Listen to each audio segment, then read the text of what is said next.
Good morning, Rose Red Homestead. Oh, well, let me just move these out of the way. There, we've got beans. And we're going to show you what to do with them when you bring home a large bag of beans. And because I'm trying a brand new variety, we're going to look at that variety, see what it looks like. I'm pretty excited about it. And then we're going to get it in these 2-gallon buckets, and I'm going to show you how we put oxygen absorbers in with the gamma lids.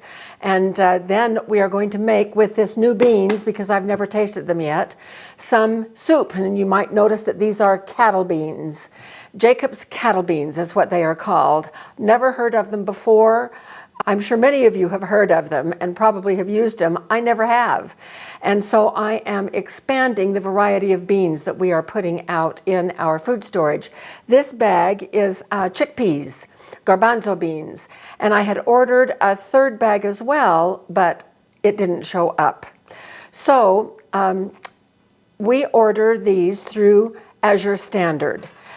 I love Azure Standard. It was suggested to us by one of our viewers probably a year ago, and we have ordered several things through them. Their prices are really good. They're a little bit different kind of a company. They don't ship to your door. They ship at drop points, and there are hundreds and hundreds of drop points all over the United States. You should see all of the dots on the map of the United States. Our drop is out on the freeway, which is about 40 minutes from where we live. So that's how I spent my morning out there. A big truck arrives, people gather around, and the driver with his pallet jack brings the whole pallet of food up to the back door and then starts handing it, and people call out names and we all get our stuff. And either my third bag of beans got in somebody else's stack or it didn't show up. And so when I got home, I called Azure Standard. Oh, are they great to work with. They immediately refunded my account, and I told them if it shows up that I'll let them know so they can charge me again for it. But the other bag was just regular kidney beans. We don't have enough of those stored either. So we're going to get right to it. So let's get to the cattle beans. So here are the cattle beans. I just think they are beautiful. They are a type of kidney bean, and they have what the description says is a distinctive flavor. They're very meaty, and they hold up under extended cooking, and when you add other ingredients, they still maintain their flavor. And so I already have 2 cups of the beans soaking. I boil them for 10 minutes. I'm soaking them for an hour, and then we will start cooking them, and then I'm going to add the soup ingredients, and we'll come back when we're ready to do that. For right now, what we are going to do is to get these beans in these buckets. One of the things that, now I am opening up my jar of 300 cc oxygen absorbers. Notice that the little indicator is pink, and that's exactly the color that we want for it to be. And so if it were blue, then we would know that all of our oxygen absorbers are ruined because, you know, they absorb oxygen. And so I'm going to drop 2 in here. It takes about 300 per gallon, so 2 for a 2-gallon bin. And so there we go. I'm just going to put the beans on the top.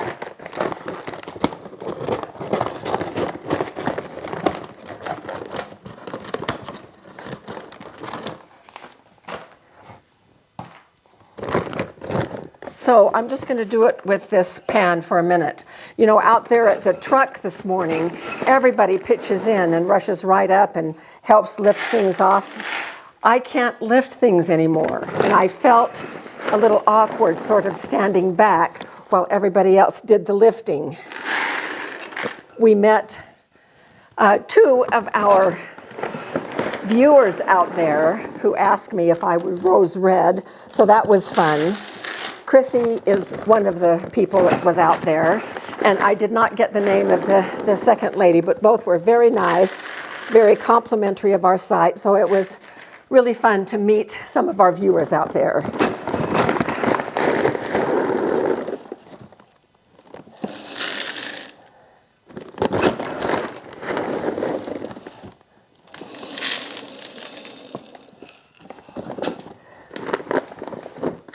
Now, one of the things that Jim and I have learned is that we would rather be hefting these 2-gallon buckets than the 5-gallon buckets.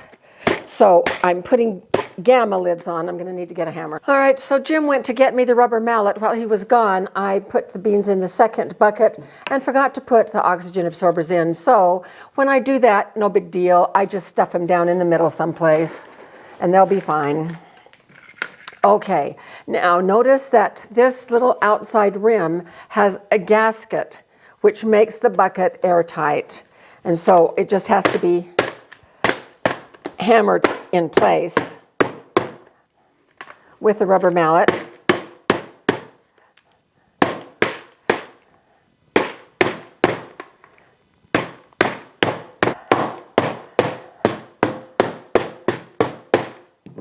Yeah, that last round is... Yeah, the bucket is almost too big for the rim. It gets to the point where it's almost oblong. Okay, so here we go. This is an airtight lid, which is so nice. It screws off and on so that we can take out and then put back in. Now, so this one is ready to go. I will label it and get it out to our food storage in a little bit. I washed these buckets with hot soapy water, dried them very carefully, so I thought, sprayed them with stearamine and let it sit for a little bit and then wiped it out. But look, do you see right here? Yeah. There's some wet right there. I'm going to have to take these beans out. I want them to be completely dry. So I've made a little error there. And I'm going to spread the beans out in baking sheet, let them dry for the rest of the day, and then we will repackage them. I think I got them wet. That's bad. Yeah, you can see the inside of the bucket. It is wet. So, Some stuff on the bottom too. yeah, what I can do just to be safe also is to just put these on my 6 trays in the Mighty Hydrator, dry them for an hour. That will ensure that everything is dry, and then I will repackage them a little bit later, and they will go out with this one. So I'm going to set these aside for a few minutes. These oxygen absorbers are still soft that I took out of the other one, so I'm just going to drop them in the bottom there. And we're going to open up the garbanzo beans.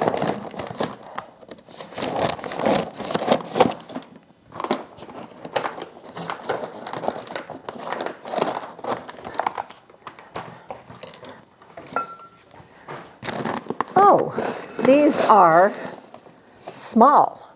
Look how small these are.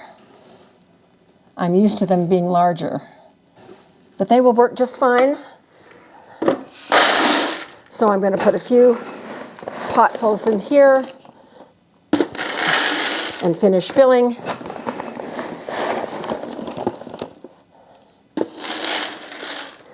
I checked both of these buckets and they are dry. What I did with these lids, with all the little nooks and crannies in the lids, I brought out my blow dryer, and I used my blow dryer to finish drying.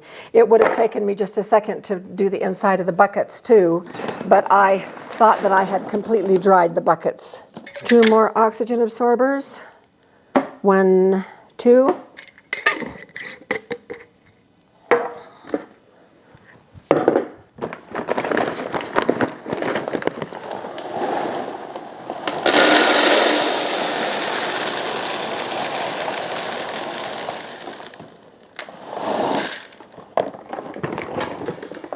And there we have it. There's a bad one.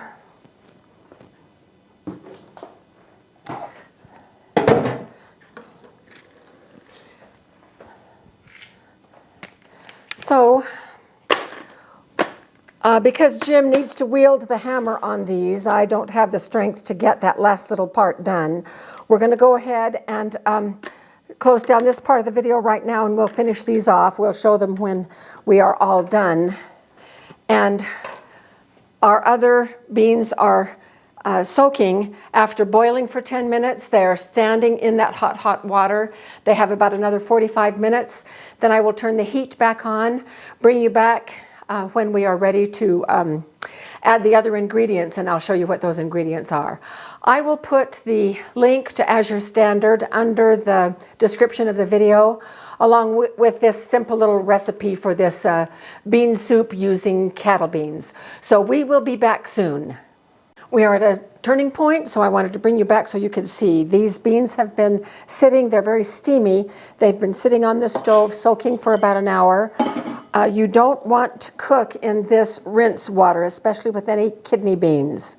And so I'm going to just dump this into a strainer, get rid of all of this water, and then we'll take a good look at the beans. I'm just going to quickly rinse them. The speckles are gone, sadly. So I'm going to see how done they are.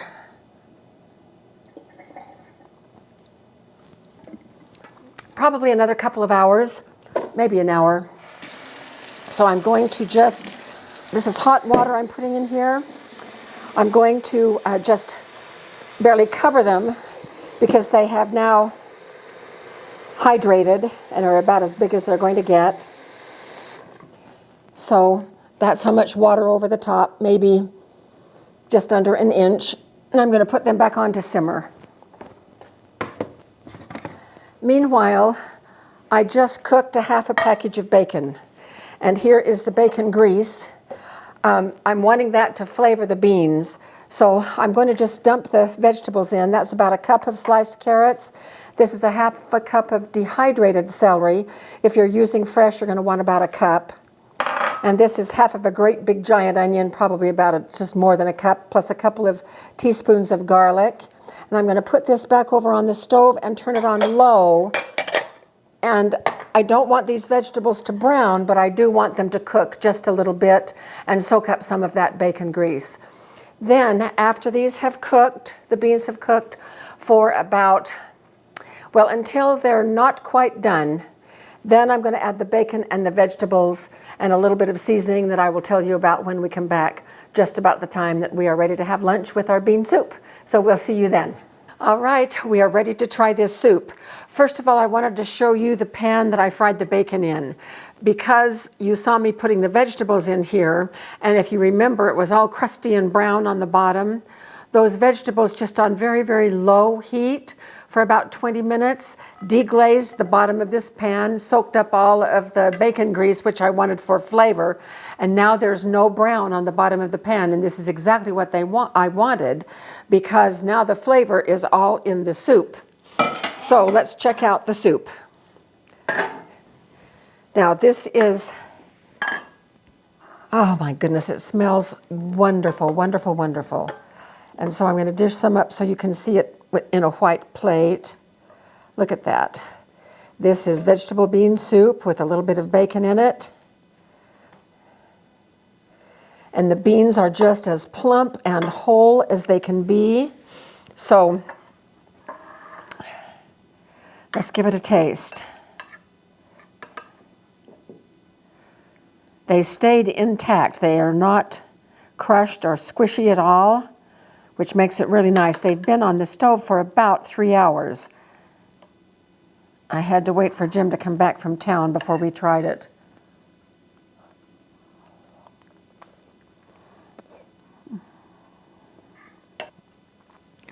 They don't taste like any beans that I've had before. So not like pintos, not like regular kidneys.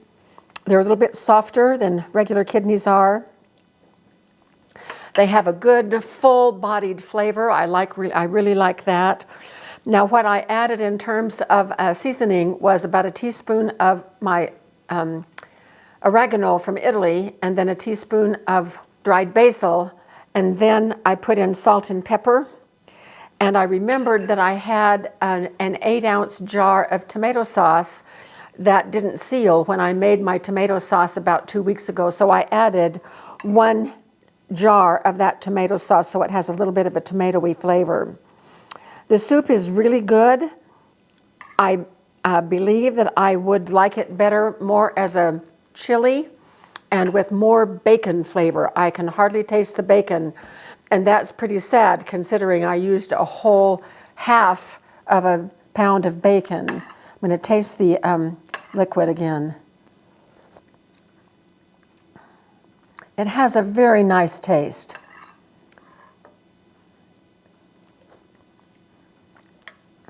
I'm going to really like these beans. They're going to be very versatile. And with the beans in the broth as a foundation, you can pretty much add any seasoning that you want to. Clean out your refrigerator, put in extra vegetables, put in leftover tomato sauce or tomato juice or whatever you might have. I'll put the recipe that I used in the description so you can have it, and it is very good. I just think it would be better with more bacon flavor. The beans themselves are wonderful. So over here you see our 4 buckets of beans. This bucket of the cattle beans, I spread them on trays and put them in the dehydrator for an hour so that they could dry. They weren't super wet. Some of them were just a little bit damp, but I wanted to take no chances putting up any wet food like this. So this is 50 pounds of beans that are going to be added to our food storage with a variety of beans and not just all pinto. For many, many years, the only thing that I stored was just pinto beans. And now I'm getting a variety of beans, so that makes it really nice. So thanks so much for being with us as we worked with these beans. And I hope it's given you some ideas, and we will see you at our next video.